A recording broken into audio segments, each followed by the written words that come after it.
بسم اللہ والحمد للہ والصلاة والسلام علی سیدنا و مولانا رسول اللہ وعلی آلہ وصحبہ ومن والاه اما بعد۔ کیا مدینے میں انتقال کر جانے والا اور جنت البقیع میں دفن ہو جانے والا چاہے کتنا بھی بڑا گنہگار ہو اسے معاف کر دیا جائے گا؟ تو جاننا چاہیے کہ اس میں کوئی شک نہیں کہ مدینہ منورہ میں انتقال کر جانا اور اس میں موت کا آ جانا یہ بہت بڑی فضیلت ہے۔ سنن الترمذی میں حضرت عبداللہ ابن عمر رضی اللہ عنہما سے مروی ہے کہ اللہ کے رسول صلی اللہ علیہ وآلہ وسلم نے ارشاد فرمایا: من استطاع ان يموت بالمدینة فلیمت بها فإنی اشفع لمن يموت بها۔ جو مدینے میں مرنے کی استطاعت رکھتا ہے اسے چاہیے کہ وہ مدینے میں مرے، کیونکہ جو اس میں مرتا ہے میں اس کی شفاعت کرتا ہوں۔ فیض القدیر میں امام مناوی رحمۃ اللہ علیہ امام ابن الحاج کا قول نقل کرتے ہیں کہ اس حدیث شریف میں اس بات کی دلیل ہے کہ مدینہ منورہ میں انتقال کر جانا مکہ المکرمہ میں انتقال کرنے سے زیادہ ممیز اور افضل ہے۔ اس متعلق احقر کہنا چاہتا ہے کہ مکہ المکرمہ کی فضیلت تو آئی ہے، جیسا کہ حدیث شریف میں آیا ہے: من مات بأحد الحرمین حشر من الآمنین۔ جو حرمین میں سے یعنی مکہ المکرمہ یا مدینہ منورہ میں سے کسی ایک میں انتقال کر جائے اس کا حشر امن والا اور محفوظ رہنے والے لوگوں کے ساتھ ہوگا۔ لیکن یہاں اس طرح ذکر نہیں فرمایا، یعنی مکہ المکرمہ کے متعلق اس طرح ذکر نہیں فرمایا کہ تم میں جو اس بات کی استطاعت رکھتا ہے تو اسے چاہیے کہ وہ جو ہے یہاں آ کے انتقال کرے۔ لیکن مدینہ منورہ کے متعلق یہ فرمایا ہے کہ جو تم میں اس بات کی استطاعت رکھتا ہے، یعنی تمہیں چاہیے کہ تم کوشش کرو کہ تمہارا انتقال مدینہ منورہ میں ہو۔ تو یہ کوشش کرنے کا جو سرکار نے حکم فرمایا ہے اس کے وجہ سے ظاہر ہو جاتا ہے کہ مدینہ منورہ میں انتقال کر جانا اور زیادہ افضل ہے۔ اور یہاں امام سمہودی علامہ سمہودی مزید یہ بات بھی فرماتے ہیں، اس بات سے یہ ظاہر ہوتا ہے کہ جو کسی اور علاقے میں انتقال کر گیا لیکن اسے لا کر پھر مدینہ منورہ میں دفن کیا گیا تو اس کو بھی اس شفاعت میں سے نصیب اور حصہ حاصل ہوگا، اگرچہ کہ صراحت کے ساتھ اس کے متعلق اس طرح کی نص موجود نہیں ہے۔ اسی لیے سیدنا عمر بن الخطاب رضی اللہ عنہ دعا فرمایا کیا کرتے تھے، جیسا کہ صحیح البخاری میں ہے: اللہم ارزقنی شہادتا فی سبیلک واجعل موتی فی بلد رسولک۔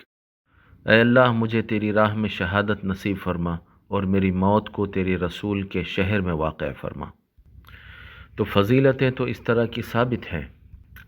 لیکن اگر ان روایات پہ ہم غور کریں گے تو ایک میں آتا ہے جو مدینے میں انتقال کر جائے میں اس کے لیے سفارش کروں گا، اس کی شفاعت کروں گا، اور شفاعت ہوتی ہے قیامت میں۔ اسی طرح اور ایک روایت میں آتا ہے جو حرمین میں سے کسی ایک میں انتقال کر جائے وہ میری شفاعت کو اپنے لیے واجب کر لے گا اور قیامت کے دن وہ امن والوں میں سے ہوگا۔ یہ حضرت سلمان فارسی رضی اللہ عنہ کی روایت میں آیا، اور حضرت جابر کی روایت میں آتا ہے کہ اس کا حشر قیامت کے دن امن والوں کے ساتھ ہوگا۔ یہ حضرت سلمان کی روایت میں آتا ہے، اور حضرت جابر کی روایت میں آتا ہے: بعث آمنا یوم القیامہ، کہ قیامت کے دن وہ محفوظ اٹھایا جائے گا۔ تو اس طرح کی جتنی بھی روایتیں آئی ہیں ان کو اگر دیکھا جائے تو اس میں آخرت میں محفوظ رہنے کا اور آخرت میں شفاعت نصیب ہونے کا اور آخرت میں نجات پانے کا اس طرح جو ہے ذکر آئے گا۔ لیکن کہیں بھی قبر میں بالکل وہ محفوظ رہے گا اور قبر میں کسی طرح کی ہولناکی یا پریشانی یا عذاب بالکل نہیں ہوگا، اس طرح کا ذکر نہیں ملتا ہے، اگرچہ کہ ممکن بھی ہے، لیکن قطعی طور پر اور 100% یہ نہیں کہا جا سکتا، جس طرح وحی کی بنیاد پہ ہم کہتے ہیں، قرآن یا حدیث کی بنیاد پر کہتے ہیں کہ مدینے میں انتقال کر جانے والا قیامت کے دن حضور صلی اللہ علیہ وسلم کی شفاعت کا مستحق ہو جائے گا، اس طرح نہیں کہہ سکتے ہیں کہ جو بھی وہاں دفن ہوگا وہ مکمل طور پر قبر کے تمام ہولناکیوں سے محفوظ ہو جائے گا، اس کے سارے گناہ اسی وقت معاف ہو جائیں گے، اس طرح ہم نہیں کہہ سکتے۔ لیکن قبر سے جب وہ اٹھے گا چاہے وہ قبر میں بالکل سکون سے رہا ہو یا قبر میں کچھ پریشان رہا ہو،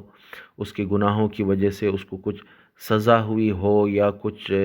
ہولناکیوں کا سامنا کرنا پڑا ہو، قیامت کے دن جب وہ اٹھے گا تو وہ محفوظ رہے گا، امن والوں میں رہے گا اور بالکل سکون سے رہے گا اور حضور صلی اللہ علیہ وسلم کی شفاعت کا مستحق رہے گا۔ لیکن حضور صلی اللہ علیہ وآلہ وسلم کے اس زمین میں موجود ہونے کی وجہ سے اور اطراف صحابہ کرام اور اہل بیت عظام مدفون ہونے کی وجہ سے اور وہاں کثرت سے صالحین کی ان قبروں کی زیارت کرنے کی وجہ سے اور وہاں دعائیں کرنے کی وجہ سے بہت زیادہ امکان رہتا ہے کہ وہاں دفن ہونے والا ہر قسم کی ہولناکی سے محفوظ رہے اور قبر کے عذاب سے بھی محفوظ رہے۔ اور ساتھ ہی ساتھ یہ بات بھی مسلم ہے اپنی جگہ کہ آدمی اپنے گناہوں کی وجہ سے اللہ تعالیٰ کے انعامات سے محروم ہو جاتا ہے، تو ان انعامات میں سے ممکن رہتا ہے کہ آدمی اپنی گناہوں کی وجہ سے اس زمین کا مستحق ہی نہ رہے۔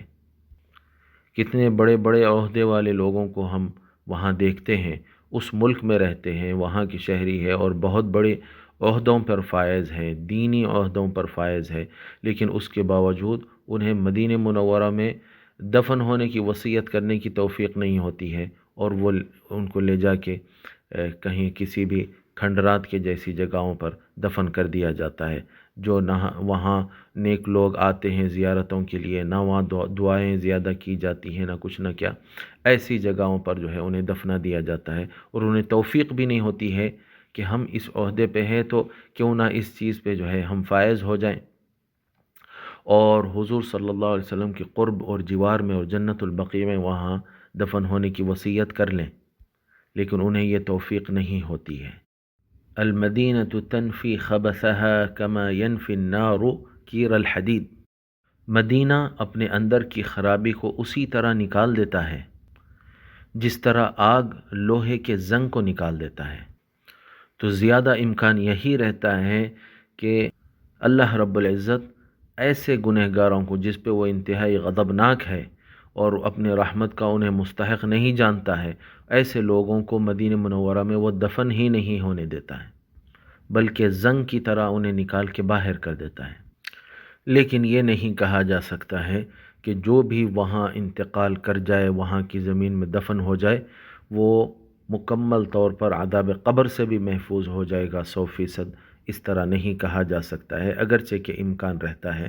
لیکن آخرت میں جب وہ اٹھے گا تو اگر اس کے اوپر کوئی ایسی خرابی تھی جس کو قبر کے عذاب کے ذریعے دھو دیا گیا ہے یا قبر کے عذاب سے بھی اس کو محفوظ کر دیا گیا ہے، تو یہ دونوں صورتوں میں جب قیامت کے دن وہ اٹھے گا تو حدیث شریف کی روشنی میں یہ ثابت ہے کہ وہ امن والوں کے زمرے میں اور حضور صلی اللہ علیہ وسلم کی شفاعت کا مستحق بن کے قیامت کے دن اٹھے گا۔ واللہ ورسولہ اعلم و احکم۔